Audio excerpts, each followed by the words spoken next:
Usiache kusubscribe, kushare, kulike na comment. Anwari Online TV.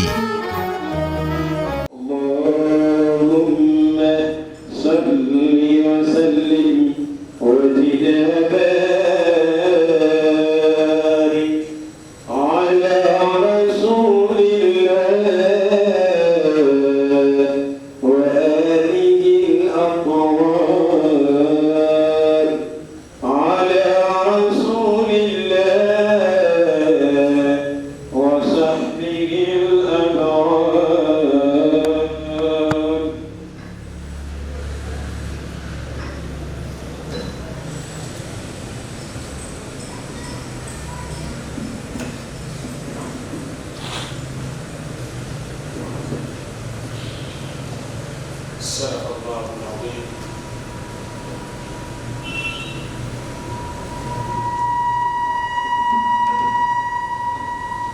وصدق رسوله الكريم ونحن على ذلك من الشاهدين والشاكرين.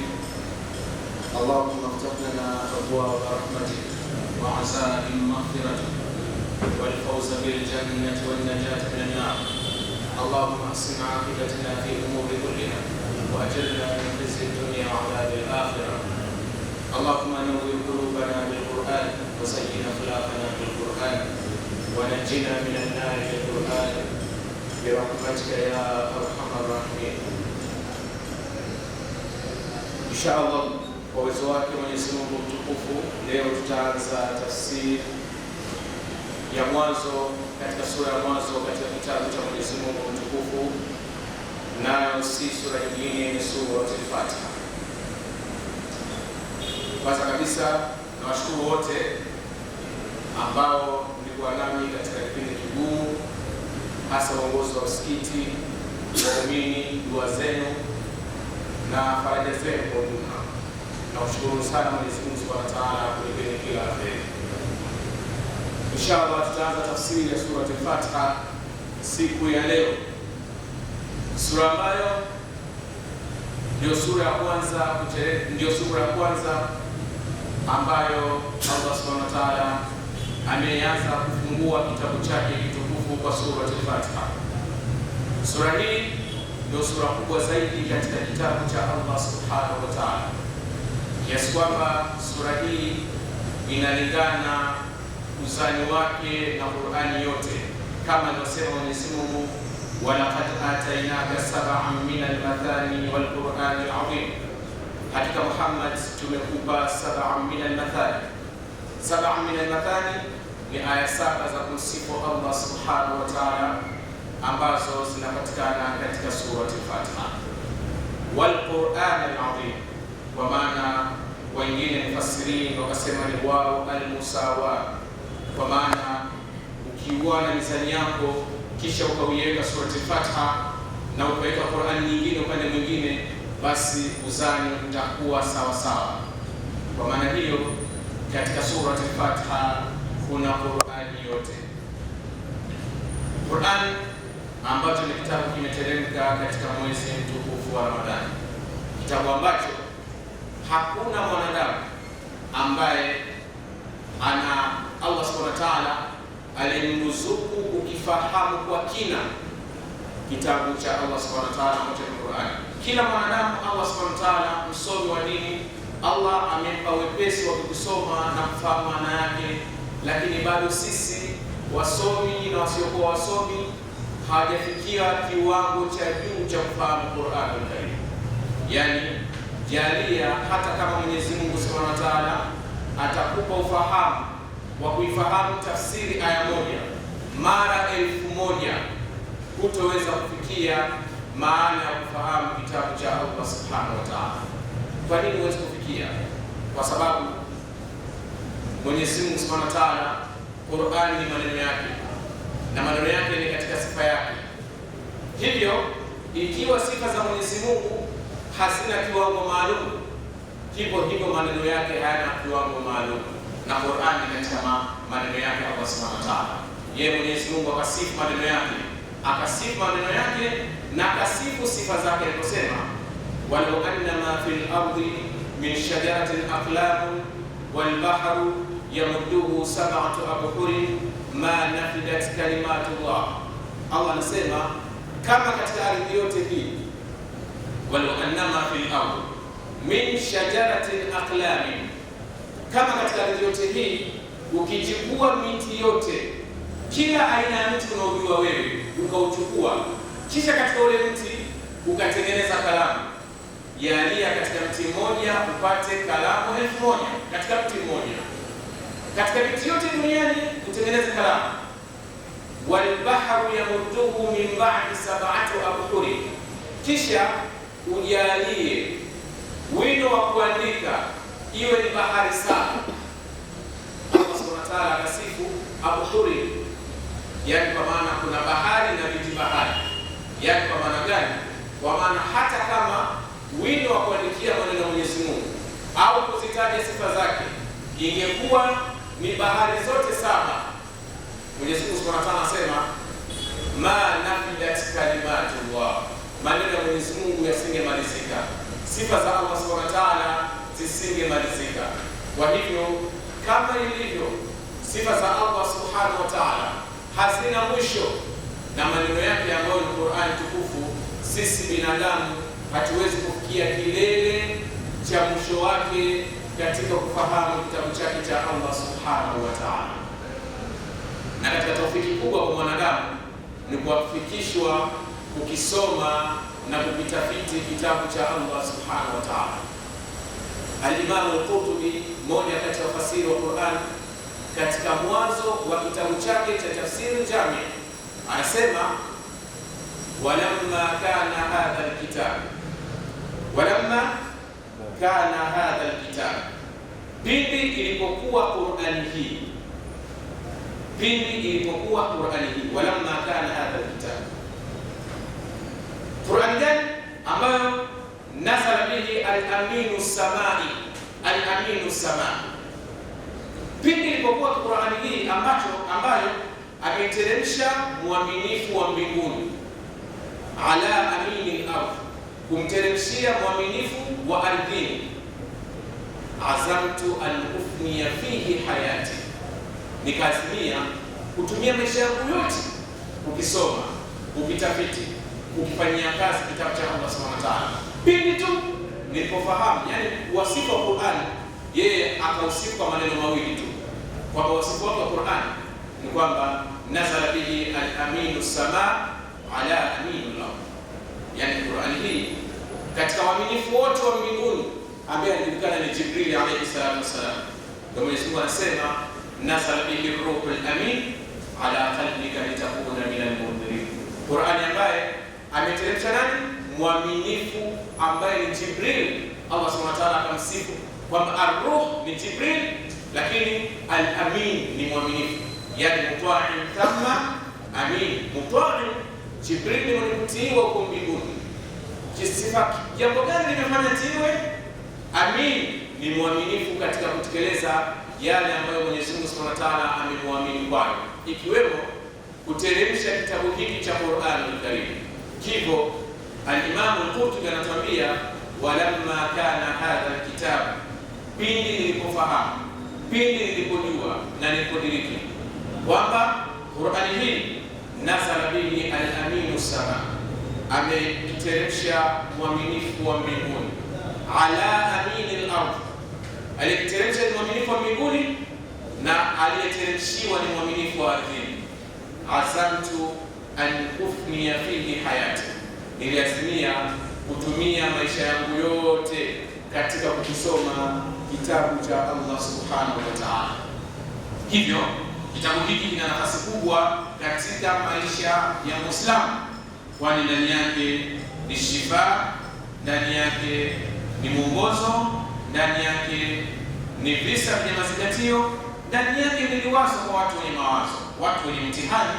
Akisoma Qur'an ana mawazo yanapungua, stress zinaondoka, kwa kuwa Allah Subhanahu wa Ta'ala akasema qul huwa lilladhina amanu hudan wa shifaa, kwamba waambie kwa walioamini Qur'an ni uongofu lakini ni ashifa. Hivyo Bismillahirrahmanirrahim, tutaanza tafsiri ya surati Fatiha kama tulivyosema, Sura al-Fatiha ni sura yenye majina 12 hujulikana kama 7 min al-mathani kama ilivyotajwa katika Qur'an, lakini hujulikana kama sura al-Fatiha kwani Qur'an ilianza kufunguliwa na sura al-Fatiha. Lakini hujulikana kama ash-shafi, yani chenye kumtosheleza mtu. Kwa nini chenye kumtosheleza mtu?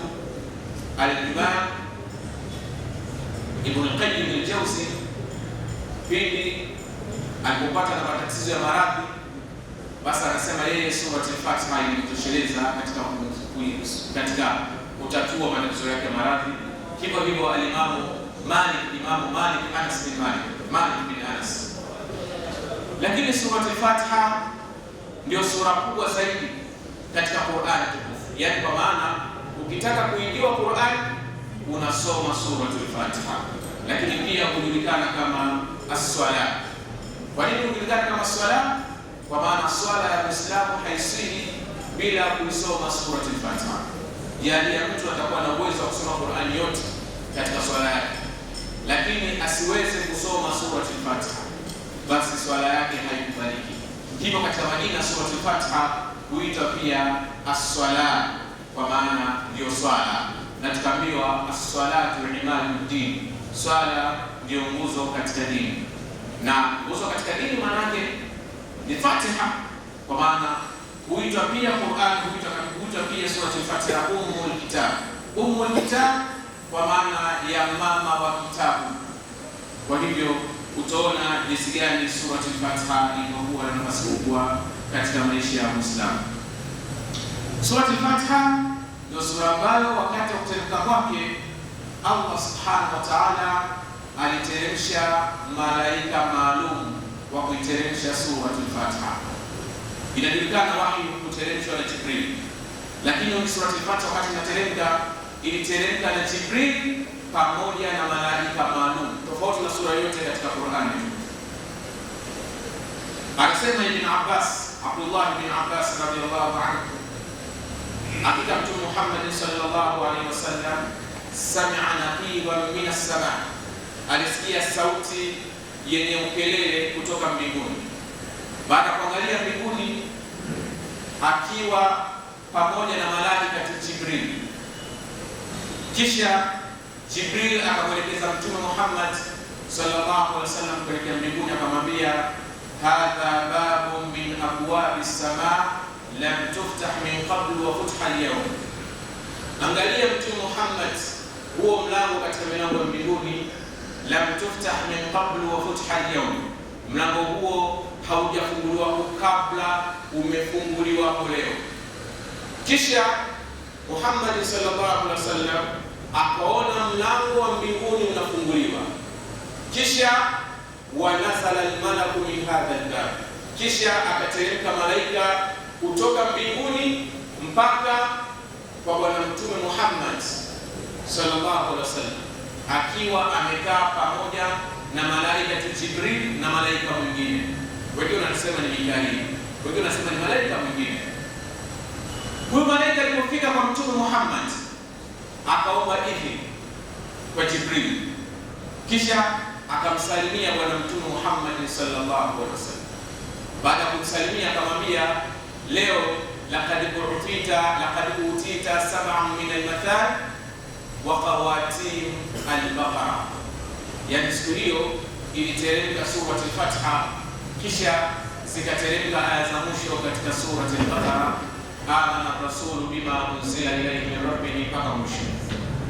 Malaika akamwambia, hakika umepewa 7 min al-mathani, aya 7 za kumsifu Allah subhanahu wa ta'ala.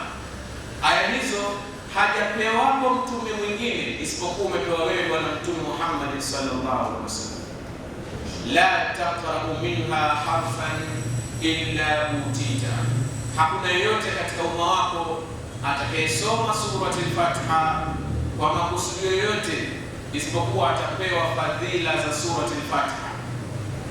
Kisha akasema bwana Mtume Muhammad sallallahu alaihi wasallam, walladhi nafsi Muhammadun biyadi ma unzilat fi at-taurati wala fi al-injil wala fi as-zabur hiya 7 min al-mathani wal-Qur'an al-'azim alladhi ninamwapia Mwenyezi Mungu, ninaapa kwa nafsi, kwa yule ambaye anamiliki nafsi yangu, yani Mtume Muhammad akiapa kwa Allah subhanahu wa ta'ala, anasema ma unzilat fi Taurat, sura hiyo ya surat al-Fatiha haijateremka katika Taurat, wala fil Injil, wala haijateremka katika Injili, wala fi Zabur, wala haijateremka katika Zabur, mithluha, mfano wa surat al-Fatiha.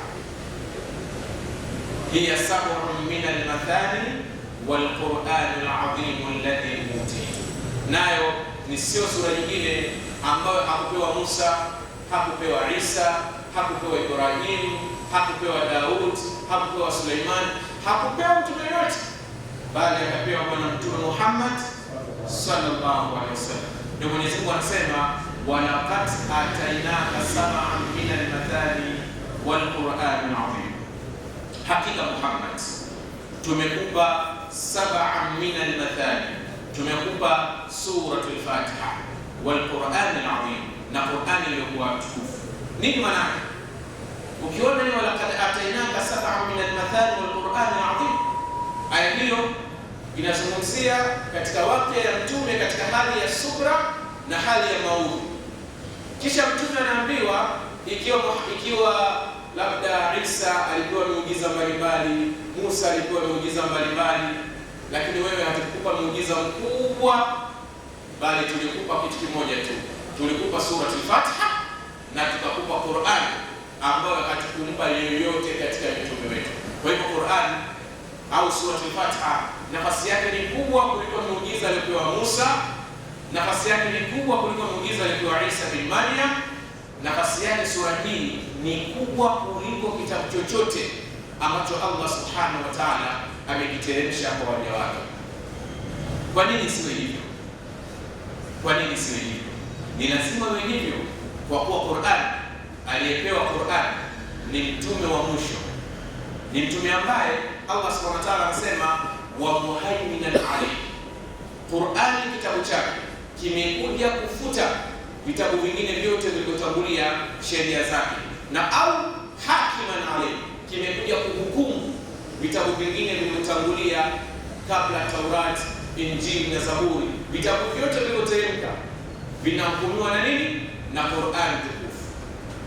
Ikiwa vinahukumiwa na Qur'an tukufu, na katika Qur'an sura kubwa ni suratul Fatiha, wewe unafikiri nafasi ya sura hii ni kubwa kiasi gani mbele ya Allah subhanahu wa ta'ala? Ndugu zangu, sura hii Allah subhanahu wa ta'ala ameanza kwa bismillahir rahmanir rahim. Bismillahir rahmanir rahim ndio aya ya kwanza katika suratul Fatiha. Bismillah wa kwanza kabisa kuianzisha alikuwa ni Nabii Nuh alayhi salatu wassalam, lakini hakuikamilisha. Nabii Nuh yeye ndiye alianzisha bismillah, lakini hakuikamilisha.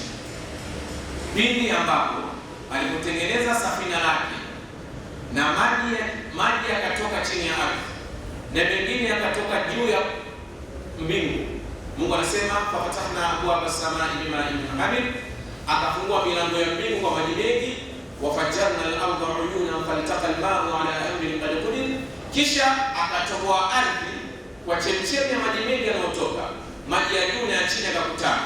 Kisha Mwenyezi Mungu anasema waqala rkabu fiha bismillahi majreha wa mursaha. Kisha Mwenyezi Mungu baada ya kuwa Nuh na watu wake wameingia katika safina, wakaambiwa waanze kupanda safina lile kwa neno la Mwenyezi Mungu ambalo ni bismillah. Hivyo bismillah akawa ameanzisha kwa mtume wa kwanza kwa Nuh alayhi salatu wasallam, lakini hakukamilisha. Aliyekuja kuikamilisha ni Suleiman bin Daud.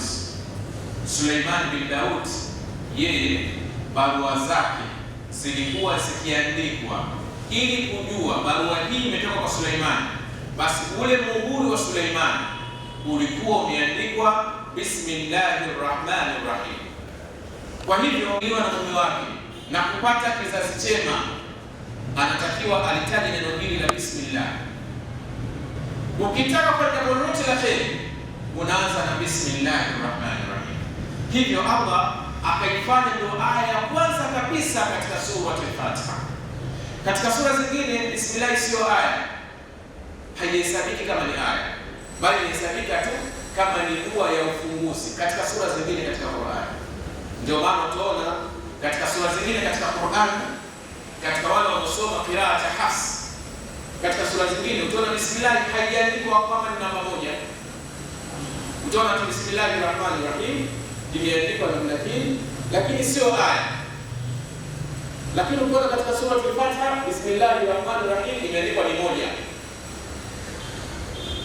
Maana nini? Bismillahir rahmanir rahim ni aya ya kwanza katika sura al-Fatiha, lakini sio aya ya kwanza katika sura yoyote katika Qur'an. Maana mtu anaweza kusoma Qur'an bila bismillah na sura ikiwa imekamilika, lakini anakosa baraka kwa sababu jambo lolote la kheri linaanza na nini? Na bismillahir rahmanir rahim. Lakini katika sura al-Fatiha anapoanza kusoma ni lazima aanze kusoma na bismillahir rahmanir rahim. Baadhi ya mufassirini wakasema bismillah ni qasam, ni kiapo ambacho mtu anaapa kabla ya kufanya chochote katika Qur'an, anachukua kiapo cha kuapa kwa kuanza kusoma Qur'an tukufu. Yani anaapa kiapo kikubwa cha kujifunga na kila anachokisoma. Maana nyingine tumefanyana nini? Maana yake unaapa kiapo kikubwa cha kujifunga na kile unachokisoma. Yani namwapia Mwenyezi Mungu, ninasoma wala taqrabu zina, maana kwa wallahi sitokaribia. Yani kiapo kinakufunga. Nini maana kiapo? Kiapo kinakufunga wewe na dhamiri uliokuwa nayo katika moyo wako. Ndio maana kiapo.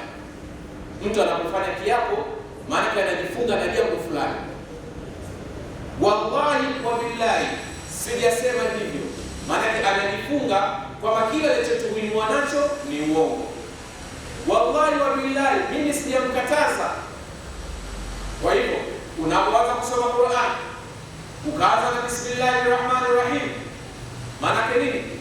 Unajifunga na yote yanayofuatia kuyasoma baada ya bismillahir rahmanir rahim. Maana sitomshirikisha Mwenyezi Mungu, sitokuwa mchawi, sitokuwa mzinzi, sintoiba, sintoacha swala tano ya Rabbi, sintoacha kuswalia Mtume Muhammad, sintoacha kufanya kadha, sintoacha kufanya kadha. Ndiyo maana bismillahir rahmanir rahim, yani huwa al-qasam, ni kiapo. Ikiwa ni kiapo, basi bismillah ni aya kubwa sana katika Qur'an. Ikiwa ni kiapo, basi katika Qur'an tukufu aya kubwa katika aya zote, basi ni bismillahir rahmanir rahim. Maana unaapa kujifunga na yote utakayoendelea kuyasoma uyafanyie kazi, ya kutawalie katika maisha yako, yawe ndio mwongozo wako. Vipi kama utaapa kwa kiapo kikubwa kisha unafanya yale tofauti na kile ulichokisoma? Ndio utakuwa mfano wa Mayahudi, humilu taurata thumma lam yahmiluha kamathali al-himari yahmilu asfara. Yani Mayahudi wamechukua Taurati, wamebeba Taurati, kisha hawaizingatia yaliyo ndani ya Taurati. Ni kama mfano wa punda aliyebeba nini? Aliyebeba vitabu. Kwa hivyo bismillahir rahmanir rahim ni qasam, inakufunga wewe unayesoma Qur'an, unaingia katika swala bismillahir rahmanir rahim. Nao ni aya ya ufunguzi, nao ni dua kubwa katika mambo yote ya kheri kama tulivyotangulia kusema. Kisha Mwenyezi Mungu Subhanahu wa Ta'ala akasema alhamdulillahi rabbil alamin. Aya hii alhamdulillahi rabbil alamin, Allah Subhanahu wa Ta'ala kaifanya ndio dua kubwa katika mambo yote mazito, magumu, mepesi. Alhamdulillahi rabbil alamin. Ikiwa una jambo lako zito, Allah Subhanahu wa Ta'ala kalieta, kakupa mtihani wa jambo zito, unatakiwa useme alhamdulillahi rabbil alamin. Ikiwa kuna dhulma ulikuwa ukifanyiwa kisha Allah akaiondoa hiyo dhulma, unatakiwa useme alhamdulillahi rabbil alamin, kama katika surat Al-An'am Mwenyezi Mungu anasema faquti'a dabirul qaumi alladhina zalamu walhamdulillahi rabbil alamin. Yani baada ya Mwenyezi Mungu kuangamiza waovu, baada ya kuangamiza waovu, waumini wakishaona waovu wameangamizwa, wanapata nafuu. Ile nafuu wanaipata waumini wanamshukuru Mwenyezi Mungu, wanasema alhamdulillahi rabbil alamin. Lakini watu wakiingia peponi tu, tahiyatuhum fiha salam, dua ya kwanza watasema alhamdulillahi rabbil alamin. Wakishaingizwa peponi, subhanakallahumma wa tahiyyatuhum fiha salam wa akhiru da'wahum alhamdulillahi rabbil alamin. Hiyo dua yao ya mwisho. Lakini wakiingia peponi, watara almalaikata hafina min hawli al-arsh yusabbihuna bihamdi rabbihim wa qudiya bainahum bil haqq wa qila alhamdulillahi rabbil alamin. Alhamdulillahi rabbil alamin. Mtume Muhammad sallallahu alaihi wasallam asema at-tuhur shaqru al-iman walhamdulillahi tamla'u al-mizan. Tahara au safi ni moja kati ya sehemu ya imani. Walhamdulillahi tamla'u al-mizan. Alhamdulillah, neno alhamdulillah linajaza mizani. Nini maana kujaza mizani? Hakuna kipimo duniani chenye kipimo cha kuweza kukadiria alhamdulillahi rabbil alamin ina uzito kiasi gani. Ndio maana alhamdulillahi tamla'u al-mizan, yani alhamdulillah haina kipimo maalum cha kupimia alhamdulillahi rabbil alamin. Kwa hivyo katika hali zote za mwanadamu anatakiwa aseme alhamdulillahi rabbil alamin. Alhamdulillahi rabbil alamin, sifa zote njema anastahili Mwenyezi Mungu.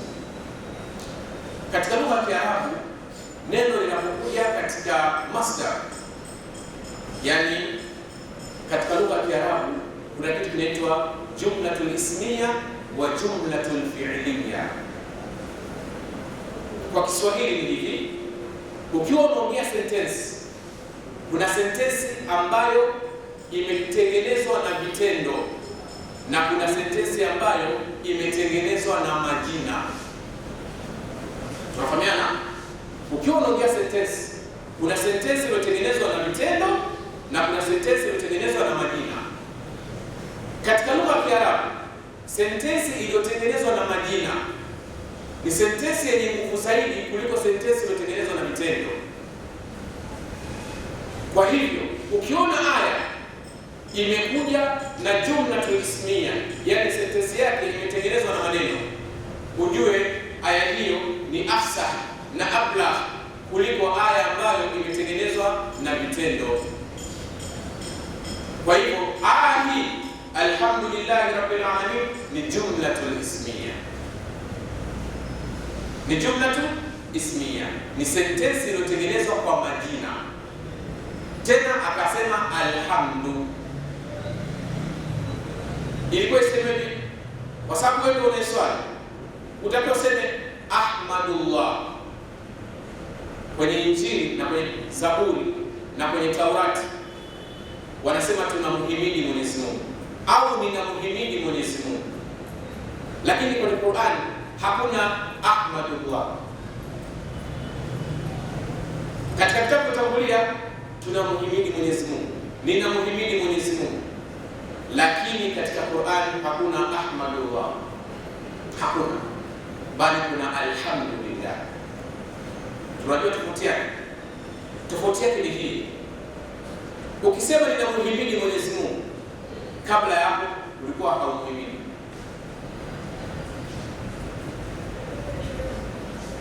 Ukisema tunamhimidi Mwenyezi Mungu, maana yake ni nyie mlioko hivi sasa.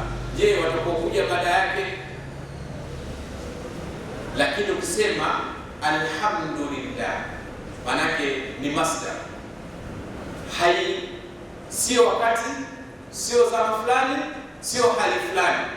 Yani alhamdu ni masdar, kwa maana sifa zote njema anastahili Mwenyezi Mungu. Katika hali gani? Wakati uliopo, wakati uliopita, hata kabla hujao Uislamu unasema alhamdulillah, hata kabla hujaungwa unasema alhamdulillah, hata baada ya kufa kwako, yani sifa za Mwenyezi Mungu zinaendelea, kuwepo kwako wewe, kutokuwepo kwako wewe, utaondoka wewe, sifa za Allah zitaendelea, hazina kiwango maalum wala hazina muda maalum.